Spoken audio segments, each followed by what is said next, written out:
Sup, how y'all doing? It's Jared. It's a BRS Alpha Beast and a EOS Serpent, right? This thing came out of the box with some handle play. I wasn't nearly as upset with this as I was with the BRS here. I'll get into, why that is at some later point. I kind of just hold BRS to a higher standard as far as bushings are concerned. But this thing came out of the box with a decent amount of tap, and I fixed it since then. There's a little bit of handle play here, and you can see how much those things actually move. It looks like both of those handles are moving, right? That looks like straight up handle play, but in reality, it's really not, because the safe handle here, you can listen, basically rock solid. That is the handle play on the safe handle. It is solid. There's no movement in there. But when I was doing this, there's more gap. There's more space between in the actual bite handle itself, right? And so I'm not gonna lie, I was just kind of lazy. That's the play on the bite handle, right? And so all of that play, all of that handle motion there is actually the safe handle here, because I didn't take it down as far. I just didn't want to put as much time into it. It takes a lot of time, right? I've actually fixed this BRS Alpha Beast since then. Here's the handle play in this thing. If you saw my first impressions video, this thing came out of the box kind of crazy, and it's solid. It's holding tight, right? But you do got. I can't fault companies as much, because people really kind of take it as a serious negative. And it is a negative when a knife comes out of the box with a bushing pivot and handle tap.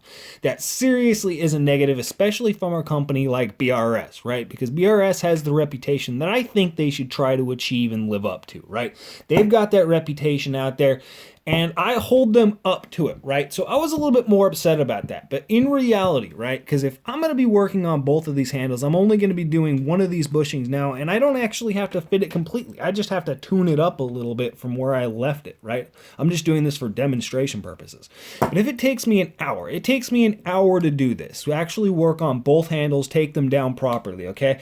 Then a BRS employee, EOS employee, a Benchmade employee, if Benchmades actually did bushing pivots, they don't. Whatever company employee it is going to do it faster, right? So let's say it takes them half an hour.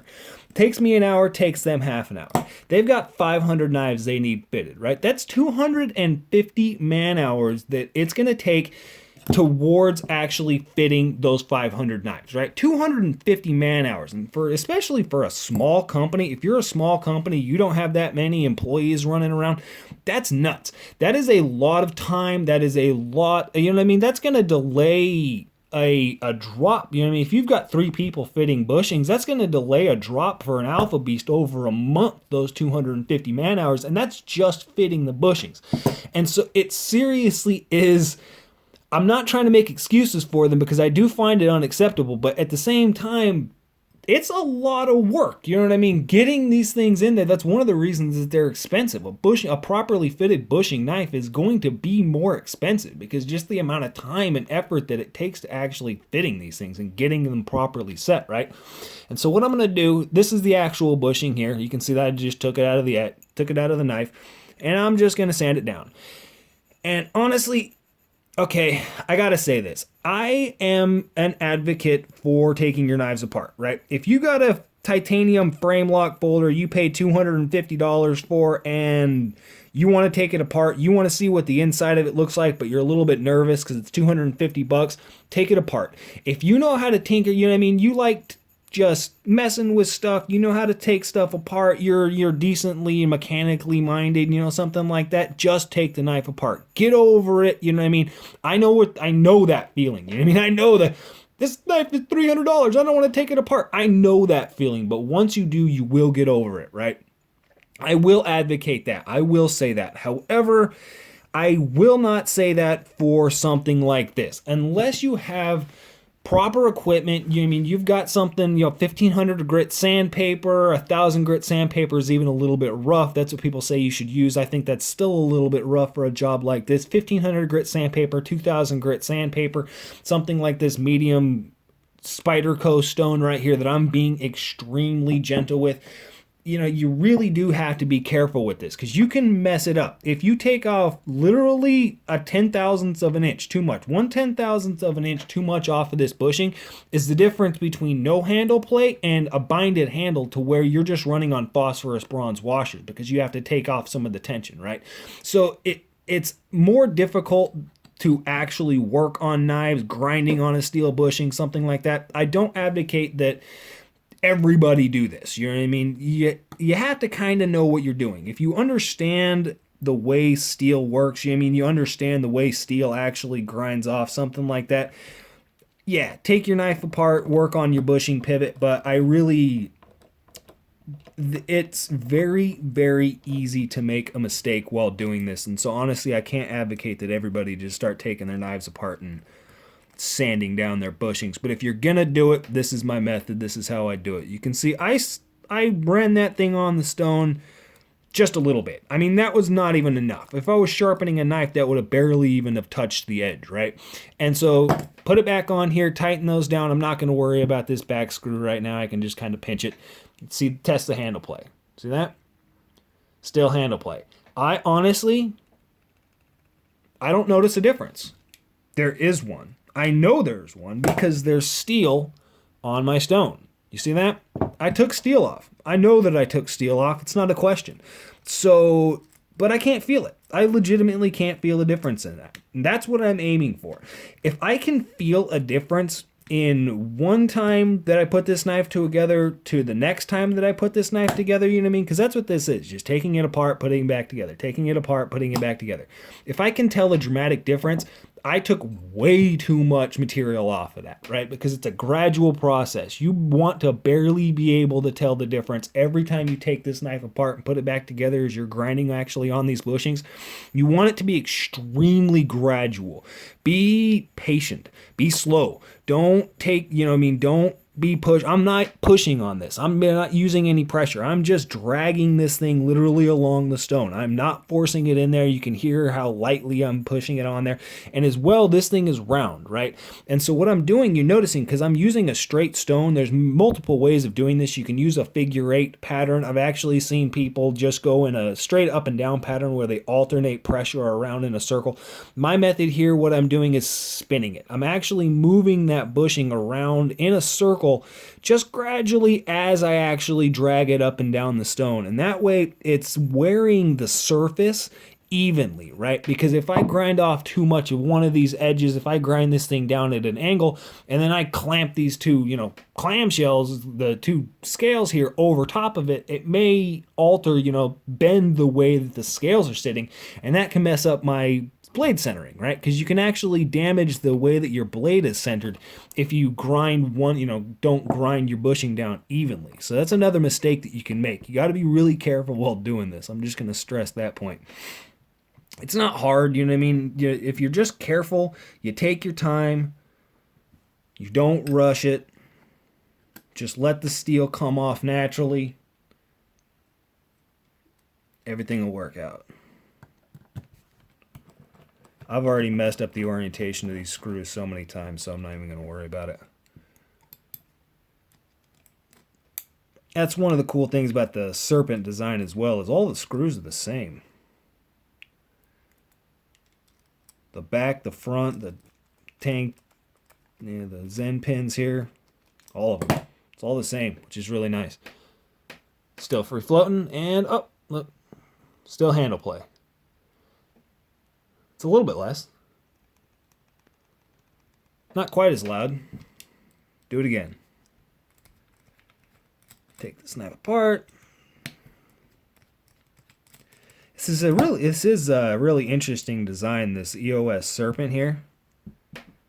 Because the pivot system itself, the pivot, take this thing all the way apart, right, is actually held in by another torque screw on that side. So just show you how this thing's actually made here for a second. So if I can take that side out, that is your pivot.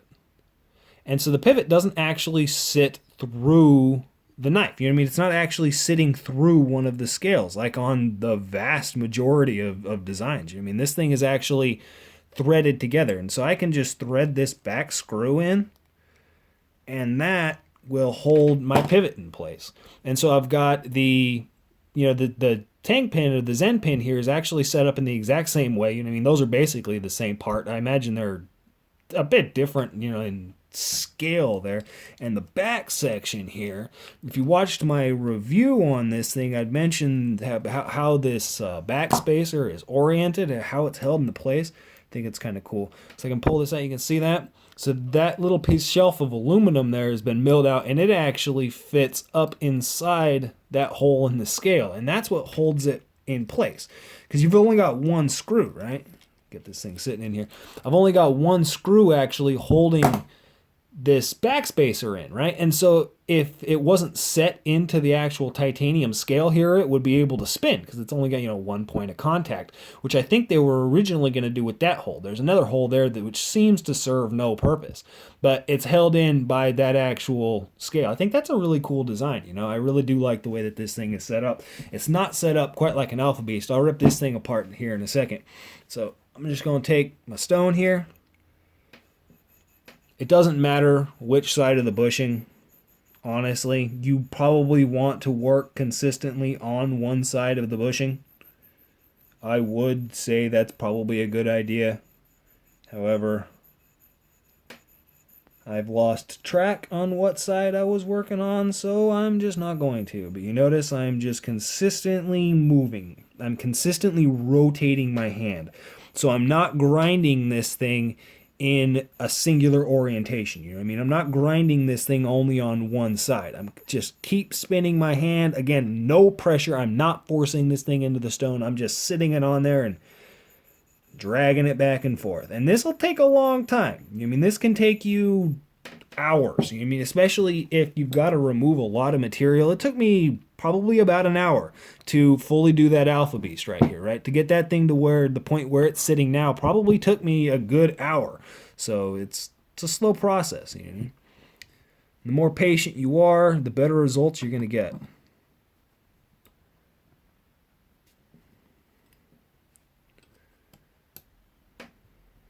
Set this thing back up. Let's use this one. I'm just guessing on which screws to go with here for orientation. Just set that thing in there a little bit. Get my pivot.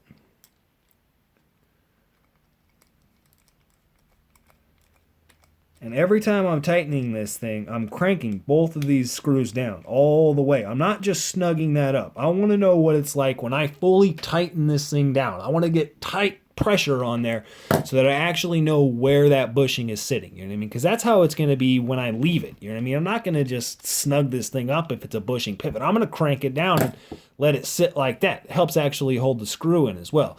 So test it again. So that. A little bit less. So you know what? I think demonstratory purposes, you understand. That's the way to do it. Just take your knife apart, put it back together. Take your knife apart, put it back together. Take your knife apart, put it back together. Do that for an hour and a half. Go extremely slow. I cannot stress enough about patience. Just be patient. If you rush, you honestly may damage your knife. And when you're talking about something like a $400 knife, like an Alpha Beast, or the $300 knife like this EOS Serpent right here, you really just got to be careful. But let's see. Yep, that's an improvement. It's not a massive improvement, but it's an improvement.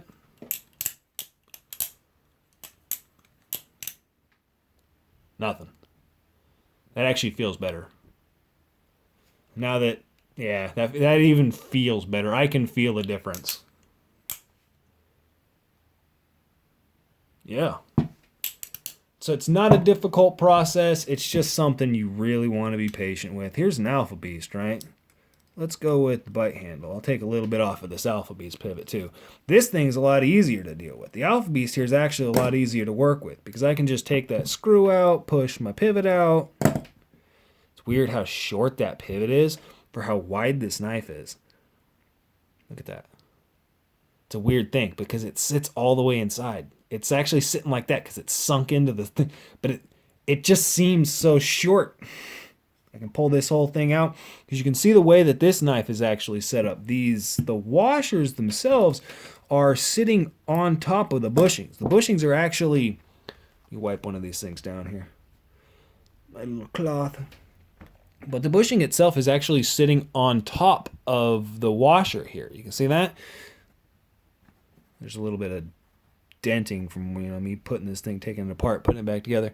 But you can see that the washers are actually sitting on top of the bushing itself, opposed from the EOS. The EOS they're sitting around the bushing. And so this is actually really cool because it kind of works like Chris Reeves Nkosi. If you're familiar with the way that the Nkosi is set up, it's got fixed washers, and this effectively does the same thing because the tension that this bushing is being squeezed up against, in between this whole mechanism here, is physically holding those washers in place. And so what you get is the only thing moving in this mechanism, this whole, the whole mechanism in an Alpha Beast is the blade. The only actual movement is the blade or the handle itself. You don't get any movement from the washers. You don't get any movement from the actual handle itself. And so I think that's really cool. I do like the way that this thing is set up. I do like the way that this Alpha Beast pivot works. But it's the same deal. Just take a minute, tiny little bit of material off. You can see how much material. That was clean when I started this. All of that on there is steel that I've removed from these two bushings. And so this one here, I'll just set my bushing back in. One of the best tricks that I've learned, well, hold on, I'll show you in a second. It's stupid.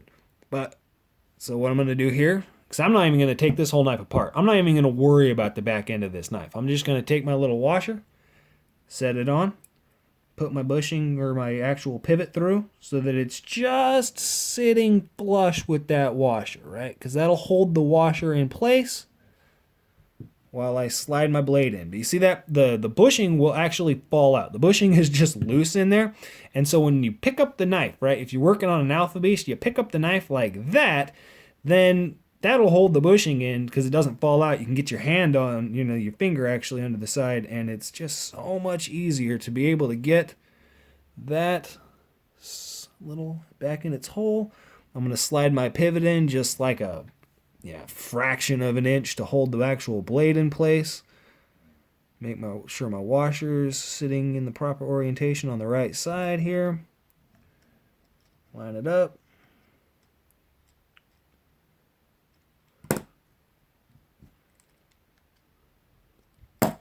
Make sure everything's sitting pretty, sitting flush. Take my screw, pop it back in. Makes it a lot easier. So when you're working on the pivots on an Alpha Beast, you've only got one screw to worry about. This thing, you've got 3 screws to worry about. Take out, take back in. The one screw actually does make it a lot easier, right? Definitely makes it a lot better. Still free floating. I didn't do enough to actually take it apart. I just wanted to show you that. So, yeah, it's an easy process. It's just something you really got to be careful about. It's easy to make a mistake, but it's not hard to do. That's it. Y'all have a good one.